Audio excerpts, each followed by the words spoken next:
జాతీయ స్థాయిలో మహాత్మా గాంధీ నరేగా అవార్డు తీసుకున్నందుకు చాలా సంతోషంగా ఉందండి, చాలా గర్వంగా ఉంది. మేము ఫస్ట్ గ్రామం మనకేమిచ్చిందని కాకుండా గ్రామానికి మనం ఏం చేసాము, ఏదో ఒకటి మన గ్రామానికి చేయాలనే ఉద్దేశంతో ఉన్నాము.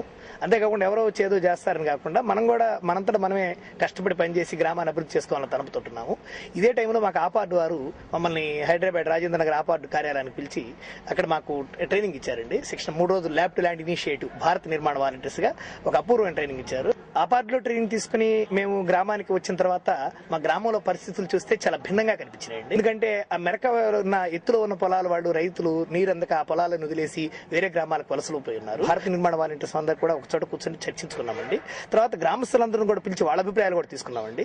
దీనికి ఈ వలస కూలీలకు అందరూ కూడా తిరిగి గ్రామానికి రప్పించాలంటే మహాత్మా గాంధీ నరేగాని ఒక పథకం తీసుకుని రావాలనే ఉద్దేశం మాలో కలిగిందండి. దానికోసం మేమంతా కూడా గ్రామస్తులందరినీ కన్విన్స్ చేసి చైతన్యపరిచి వాళ్ళందరూ సమీకరించి మేమేం చేసామంటే మొదటగా వాళ్ళందరికీ జాబ్ కార్డ్స్ ఇప్పించాము. తర్వాత వాళ్ళని శ్రమశక్తి సంఘాలుగా ఏర్పాటు చేశాము. జాబ్ కార్డ్స్ ఇప్పించామండి. వారందరికీ ఆ గ్రామంలో చేయాల్సిన పనులు ఐడెంటిఫికేషన్ చేశామండి. గత సంవత్సరం మా గ్రామంలో జెన్కో అనేటువంటి ఒక థర్మల్ పవర్ ప్లాంట్ కోసం స్థల సేకరణ కోసం నోటిఫికేషన్ పడి ఉండి అది ఆగిపోయింది. మరి అట్లాంటి పరిస్థితుల్లో జెన్కో భూసేకరణ నోటీస్ జారీ చేసిన ప్రాంతంలో ఉపాధి హామీ పథకంలో పనులు జరగడానికి వీల్లేదని స్పెసిఫిక్ గా సూచన ఉన్నందువలన డ్వామా వారు కూడా ఆ భూమిలో చేయడానికి వీల్లేదని చెప్పి గత సంవత్సరం ఆ గ్రామంలో ఏ విధమైన పనులు జరగలేదండి. ఏం చేసామంటే ముందుగా డ్వామా పీడీ గారికి ఒక లెటర్ పెట్టాము. సార్ మా గ్రామంలో ఇలా పనులు జరగలేదు, మరి మాకు ఆల్టర్నేటివ్ పనులు కావాలి, ప్రత్యామ్నాయ పనులు కల్పించాల్సిన అవసరం ఉందని చెప్పి కూలీలు ఈ విధమైన పరిస్థితుల్లో ఉన్నారు, రైతులు ఈ విధంగా ఇబ్బంది పడుతున్నారు అని చెప్పి వారి దృష్టికి తీసుకొచ్చి వారికి ఒక లెటర్ పెట్టడం జరిగింది. గ్రీవెన్స్ ద్వారా వారు ప్రత్యామ్నాయ పనులు సూచించమని చెప్పి మరలా మాకు కన్సర్న్ ఎండిఓ గారికి కన్సర్న్ ఏపీఓ గారికి మరలా సూచన చేయడం జరిగిందండి. అప్పుడు మా భారత నిర్మాణ వాలంటీర్స్ ఆ పనిలో ఇన్వాల్వ్ అయ్యి ఆ పనులు గుర్తించి గ్రామంలో వలస కార్మికులు ఎవరైతే ఉన్నారో వాళ్ళందరూ మళ్ళీ తిరిగి లెటర్స్ ద్వారాను ఫోన్స్ ద్వారాను గ్రామానికి తిరిగి రప్పించి వారందరికీ జాబ్ కార్డ్స్ ఇష్యూ చేయించి 1263 జాబ్ కార్డ్స్ ఇష్యూ చేసామండి. దాదాపు 3000 మందికి పైగా కూలీలు ఉన్నారు.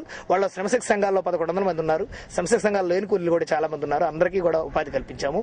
ఈ సంవత్సరం దాదాపు 37,60,000 రూపాయలు పేమెంట్స్ జరిగి ఉండి 76 లక్షల రూపాయల పనులు ప్రాసెస్ లో ఉండి మా గ్రామం అత్యధిక మంది కూలీలకు ఉపాధి కల్పించిన గ్రామంగా ఆంధ్రప్రదేశ్ రాష్ట్రంలో మొదటి స్థానాన్ని ఆక్రమించిందండి. నిర్మాణ వాలంటీర్స్ గా మేము ఎంజీఎన్ఆర్జీఎస్ పని చేసి ముందు కూలీలందరినీ గ్రామస్తులందరినీ గ్రామానికి రప్పించామండి.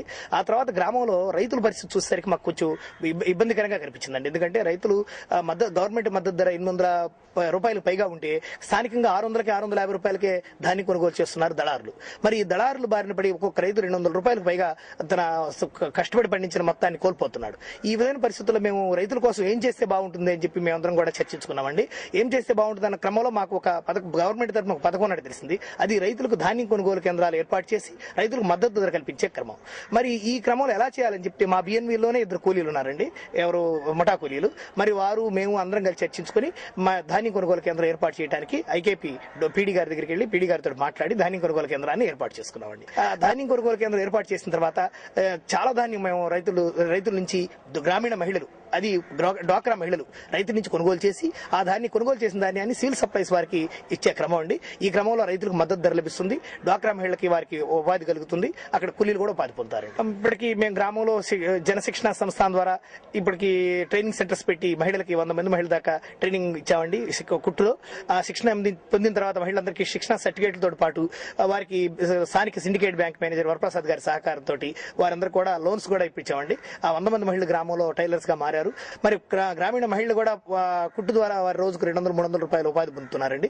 ఇకపోతే భవిష్యత్ కార్యాచరణ అనేది మా గ్రామంలో ఇంకా మేము చేయాల్సిన చాలా ఉన్నాయండి. ఈసారి ఐఎస్ఎల్స్ ఇండిపెండెంట్ సెక్రటరీస్ విషయంలో ప్రతి ఒక్కరిని కూడా అవగాహన చేసి చైతన్యపరిచి వారందరికీ అవగాహన కల్పించి మా బిఎన్వీస్ ఒక్కొక్కరు 25-30 ఫ్యామిలీస్ ని అడాప్ట్ చేసుకుని ఇది మరుగుదొడ్లు కట్టే ఫ్యామిలీస్ ని వారితో ఖచ్చితంగా 100 రోజుల లోపల మరుగుదొడ్డు కట్టించాలని నిర్ణయం మీద మేము ఉన్నామండి. అంతేకాకుండా రోడ్లు పరిశుభ్రత విషయంలో మొక్కలు నాటే విషయంలో కూడా ఏర్పాటు చేసుకోవాలని భవిష్యత్ కార్యాచరణ ప్రణాళిక పెట్టుకున్నామండి. అంతేకాకుండా ఇంకా ముఖ్యమైన విషయం ఏంటంటే మద్యపాన నిషేధం మీద గట్టిగా పనిచేయాలని మా అందరం కూడా అనుకున్నాం. అందులో తొలిడుగా మా కనపర్తి గ్రామ పంచాయతీ పరిధిలోని మేకల సొమ్మయ్య పట్టపాలెం ఉన్నటువంటి మత్స్యకార గ్రామం ఉందండి. ఆ గ్రామంలో పూర్తిగా అంతకుముందు లిక్కర్ యూజ్ చేసేవాళ్ళు, మద్యం యూజ్ చేసేవాళ్ళు. మేమంతా బిఎన్వీస్ ఆ గ్రామానికి వెళ్లి ఆ గ్రామంలో గ్రామస్తులందరినీ కన్విన్స్ చేసి వాళ్ళు కష్టపడి చేపలు బట్టి వచ్చిన ఆదాయంలో దాదాపు 70% మద్యాన్ని ఖర్చు పెడతారండి. మరి అలాంటి వారిని కన్విన్స్ చేసి మద్యపాన నిషేధం అమలుపరిచామండి. ఇప్పుడు ప్రస్తుతం ఆ గ్రామం మద్యపాన నిషేధంలో ఉంది, ఎవరు త్రాగడానికి వీల్లేదు. ఆ కుటుంబాలని కూడా ఎంతో సంతోషంగా ఉంది మద్యపాన నిషేధం జరిగినందువల్ల. మరి అది మొదటి అడుగుగా వేసామండి. 100 మైళ్ళ ప్రయాణం కూడా తొలి అడుగుతోటి ప్రారంభమవుతుంది కాబట్టి మా మొదటి అడుగు మా హ్యాబిటేషన్ నుంచి స్టార్ట్ చేసామండి. గ్రామానికి కూడా వస్తాం.